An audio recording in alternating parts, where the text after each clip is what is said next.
In the distant reaches of the universe, far, far away from planet Earth, an uninhabited spiral galaxy turns, unseen by living eyes. This all changes when a ship flies nearby. Many of Earth's greatest heroes find themselves on board the vessel, with no memory or understanding as to how they got here. Captain America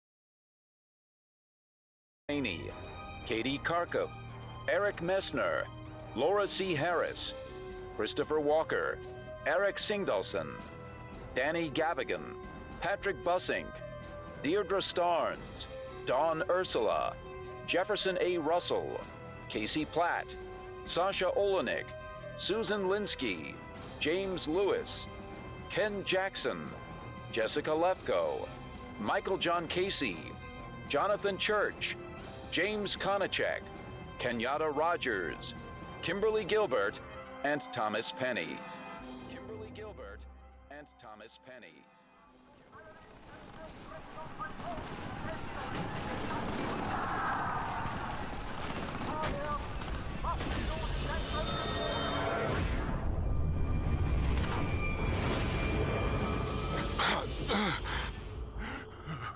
Steve Rogers knew he was in a spaceship of some kind.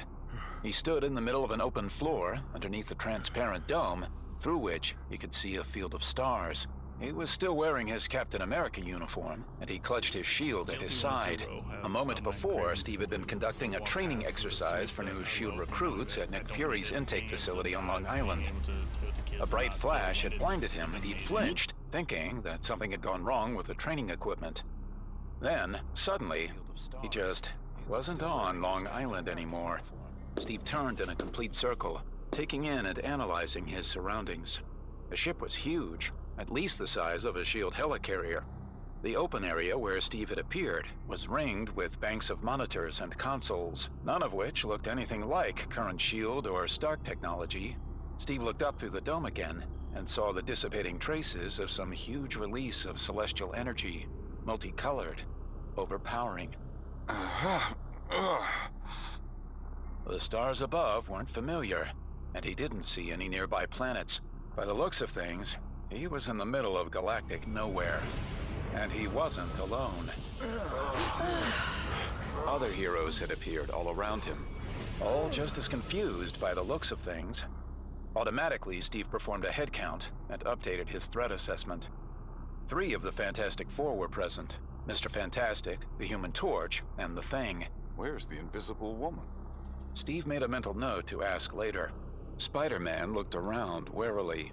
His thin costumed frame crouched next to the Thing's orange rocky bulk. Several of Steve's fellow Avengers were also there: Hawkeye, She-Hulk, Iron Man, Thor, Wasp, Hulk, and Spectrum. That was good news. He knew his people, and he knew he could count on them. From the X-Men, there was Nightcrawler, Colossus, Kitty Pryde's pet dragon Lockheed, Wolverine, Rogue, Cyclops, Storm, and Charles Xavier. Another note went into Steve's mental situation file. After assessing the threat level, Steve should ask Xavier what he knew about this. In addition to being a telepath, Xavier was often in the know about global-level threats before anyone at SHIELD had an inkling of their existence. Steve completed his circle and noticed one person who stood out like a sore thumb. Magneto. The X-Men's mortal adversary. Steve almost flattened Magneto with his shield, just on general principle, but it wasn't in Steve's nature to hit a man without provocation. Magneto was the only visible enemy, and he looked as thunderstruck and confused as the rest of them. After the first few seconds, when everyone else was doing more or less what Steve was doing, the questions started to come. How did we... Where are we? Oh, I got it. We're on some kind of giant ship in outer space. Spider-Man shot out a web to an overhead girder and swung up to stick himself to the transparent dome. He couldn't just stand around like a normal guy, Steve thought. But hey, he was younger than the rest of them, or at least that's how he always acted, with the wisecracks and showing off. Mr. Fantastic, Reed Richards, seemed to be assessing the situation as if it were a puzzle just for him to solve. That's how he saw everything, Steve figured.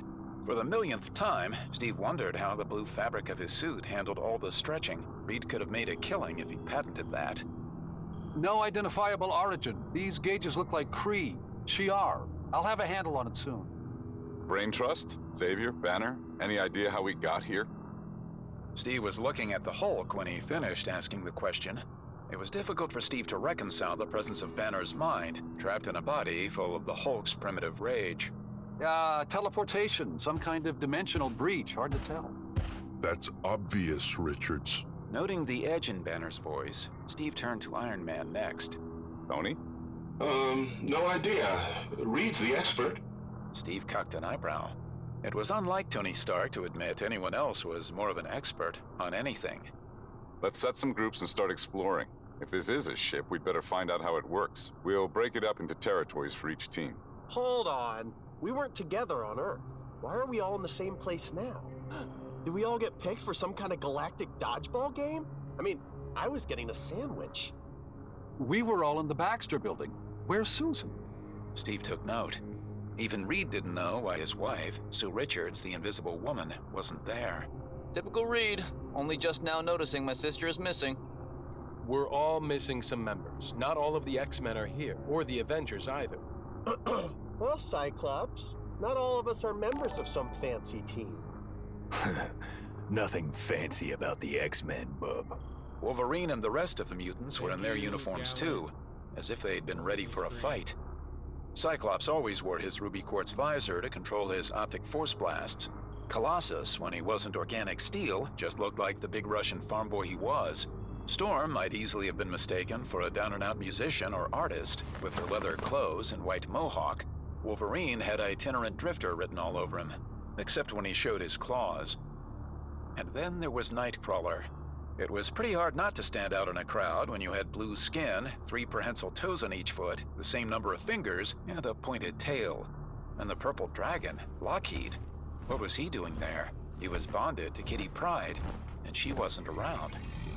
We're here. Let's figure it out. What I want to know is, what's Magneto doing here?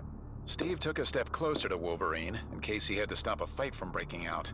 Then, movement outside against the field of stars caught his attention. Heads up, 4 o'clock high, another ship. I sense other humans. There. Our enemies. Ooh. The other ship drifted closer. It too was domed in what appeared to be glass, but Steve couldn't identify the figures within. Kang the Conqueror, the Wrecking Crew, Absorbing Man, Dr. Octopus, Molecule Man, the Lizard, Dr. Doom, another, perhaps several others. Something, another mind, is shielding them against my psionic investigation. Pretty random, just like us. Only mean and ugly. Hey, Spectrum, maybe you can do your light speed thing. Zip over there and back before they notice you? Hold on. Don't go off half-cocked. We don't want to start a fight before we understand what's going on here. Speaking of fights, I'm with Wolverine. What's this mook doing here instead of joining his buddies up there? And Grimm's rocky frame was poised for a fight, and Steve knew even Magneto might have trouble against the Thing. I might as justifiably ask why I am cast among such as you. Gang, we've got a bigger problem. Literally. Spider-Man pointed, and now the other ship was close enough that they could all see it didn't just contain a motley assortment of their human enemies. It also held Galactus. He loomed over the rest of the forms in the vessel. This was a whole new category of danger. Galactus was as old as the universe, and as powerful as any ancient civilization had imagined its gods to be. He wandered in the universe in search of planets he could consume, always searching for a way to sate his uncontrollable hunger.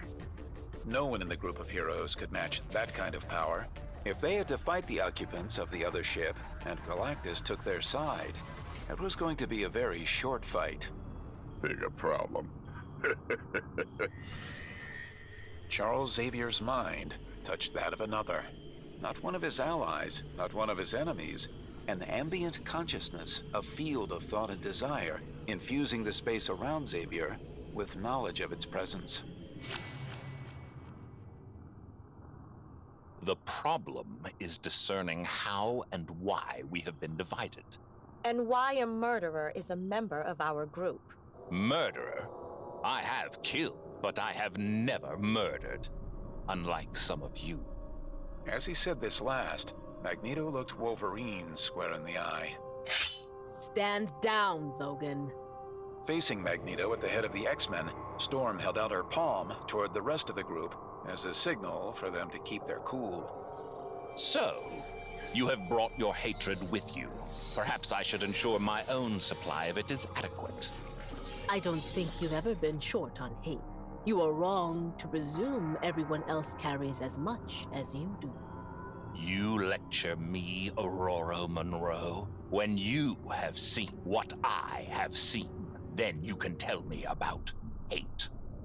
The X-Men have all been hated, Magneto. We're mutants like you, and we're not going to rehash all this when we're on a ship of unknown origin in the middle of interstellar space and none of us know how we got here. Stand down. Scott Summers, Cyclops, felt a strange bending sensation that always built in the moments before Magneto unleashed his abilities, as if reality itself was warping with the power of the gathering magnetism. This is suicide. We're in space, and you're going to implode the ship around us? Don't do it, Magneto! Scott's hand stood ready at the visor that held back the destructive force of his optic blasts. And why not? Would you rather I wait until all of you decide to turn on me? Is that your preference? I am not your fool. Whoa, what's going on here? Unglaublich, Professor. Everyone turned to look, even Magneto. Wow! There was nothing that could break up a potential fight, like seeing a paraplegic stand up out of his wheelchair. Everyone stopped. Scott dropped his hand away from the toggle at the side of his visor. Professor? Astonishing, isn't it? I don't know what to make of it myself. How did you... Chuck, how did it even occur to you to stand up? Xavier looked at Wolverine for an extended moment. Just long enough for Scott to realize that 1, Xavier had an answer, 2, he wasn't willing to share it with Logan, and 3, he didn't want the rest of them to know either. That kind of secrecy did not strengthen a team, it tore a team apart. He and Xavier had been through plenty of arguments about leadership before, but it was crucial under the circumstances that they all stay on the same page. They couldn't afford secrets. Guys, I know seeing Xavier walk is pretty cool and all, but can you take a peek outside and tell me if you're seeing what I'm seeing? They all turned their attention back to the ship's clear dome. And if seeing Xavier walk had surprised them, what they saw outside left them stunned. The stars were blinking out. They dimmed to indistinct smears against the blackness of space, and then they were gone. One after another, in groups and clusters across the 180-degree field of vision afforded by the dome. The heroes watched, astonished, their quarrel with Magneto forgotten for the moment.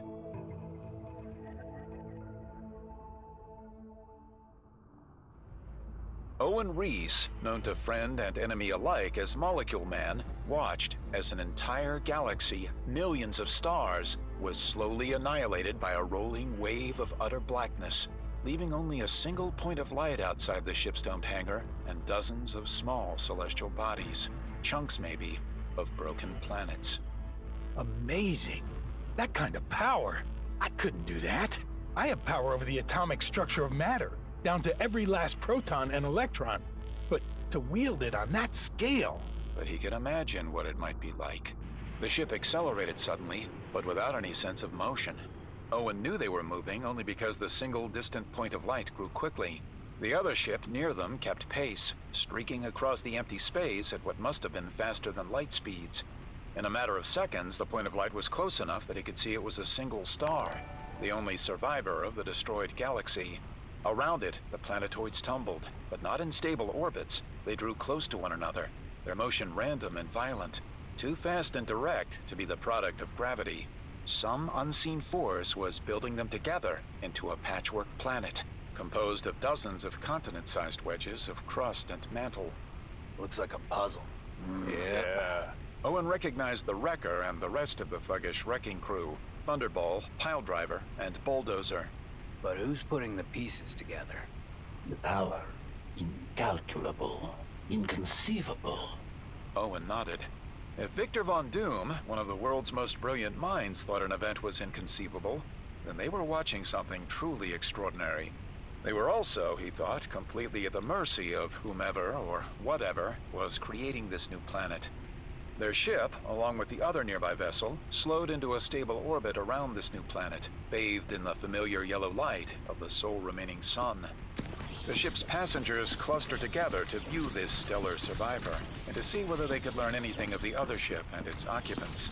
The Asgardian, Enchantress, had told them she sensed that Thor was there with a few others known as heroes, but she didn't seem interested in listing all its passengers. Watch out where you're going, Creel. Owen glanced over to see Absorbing Man brandish his wrecking ball at the irritated Doc Octopus. How about I stuff you and your tentacles out an airlock, so then you won't be in the way anymore? What do you think about that? Owen didn't have any interest in a fight over bruised egos. Not when he had just seen an entire galaxy disappear and a new world constructed out of rubble, drawn together across light years. He told himself to stop thinking about it. He'd given up being a villain. He didn't even know why he was here, trapped on a spaceship with Earth's most dangerous outlaws. Why were any of them here? Creel and Octavius didn't appear to be considering the problem. They were working themselves up to a fight. Both staggered back, and Owen turned to see Ultron. Owen knew of the robot and its nearly indestructible adamantium shell, but it had been destroyed. Owen was sure of it. I am Ultron. I do not comprehend the events transpiring or how I came to be functional once more. Still less how I came to be present among you. But this is insignificant. My purpose is to destroy organic life. All present qualify. Oh! Doom grabbed Owen and leaned in close. His mouth was barely visible, and his pupils glittered behind the mask's rectangular eye slits. You, Owen Reese. You have called yourself Molecule Man in the past. You did not escape the notice of Doom. You have the power to counter Ultron. No, I gave up being Molecule Man. I'm just Owen. I don't even know what's happening. I don't know how anyone could destroy an entire galaxy like that, but I think I could learn. I have need of your power. Of those present on this ship, only you and Galactus can depower Ultron. Galactus likely will not take notice, it seems, so you must. No, my therapist is in another galaxy, and Doom is here. Okay, I get it. Owen didn't want to do it, but he gave Ultron a push. It was simple, as easy as clearing his throat. The molecules obeyed him. Adamantium was one of his favorite alloys to move.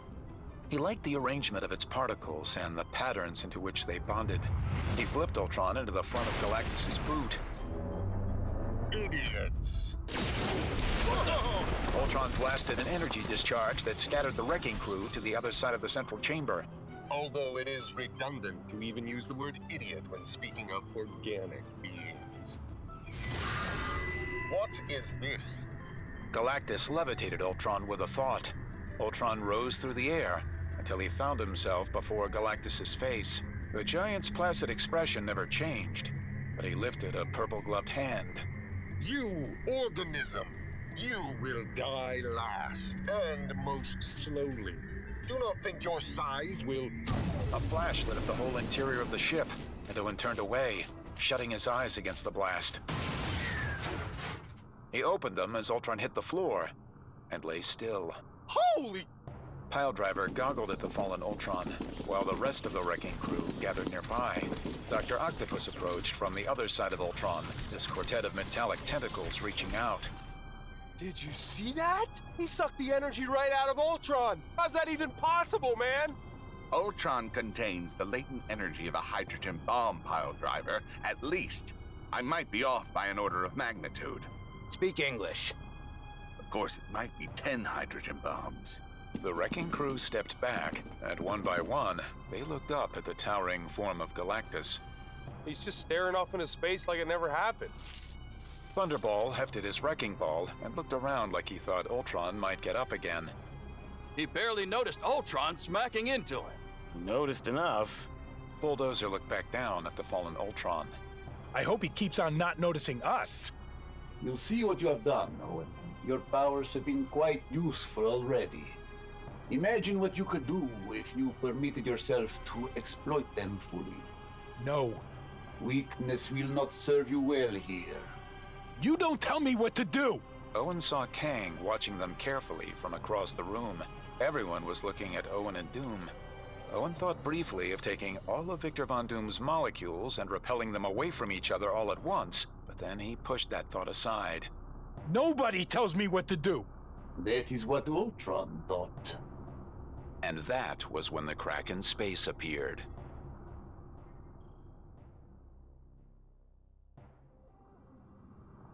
They were close enough that Reed could make out some of the individual figures on the other ship. He had seen the brilliant flash in front of Galactus, but couldn't tell what it meant. The ship appeared undamaged when the after images faded from Reed's vision, but one silver figure lay prone amid the rest of the assembled villains. They had started, but the passengers on his ship were able to avoid. That was a good omen. Those able to keep their heads in difficult situations were more likely to survive. Look! Spectrum stood in her black and white winged costume at the edge of the dome, trying to watch the other ship and see what the new planet looked like now that its pieces had been jammed together by whatever cosmic force had extinguished the nearby galaxy. Reed didn't permit himself to think about whether they were in the Milky Way, because then he started thinking about Earth and New York and his son Franklin and Susan. She alone of the Fantastic Four was not with them. Why? He looked beyond the other ship to a tiny bright light set against the vastness of space. Its distance from their ship was impossible to tell against the backdrop of perfect emptiness. In fact, Reed had the sense that the term far didn't have any context here. The perception of distance between objects required two objects for scale. Reed's eye was an object, to be sure, but the light, what was that? It appeared to be a tiny squiggle of pure brightness, impossible to look at directly, even through the dome's evidently polarized material. The light seemed to move, but that might have been an artifact of vision, the eye struggling to make sense of what it was seeing. That little squiggle has to be a small tear in the fabric of space-time, which leads me to deduce the annihilation of the galaxy was not a natural act. Whatever destroyed that galaxy has deliberately preserved exactly those planetary fragments and adapted them to a new purpose. I am from beyond. Slay your enemies, and all you desire shall be yours. Everyone on the ship looked around.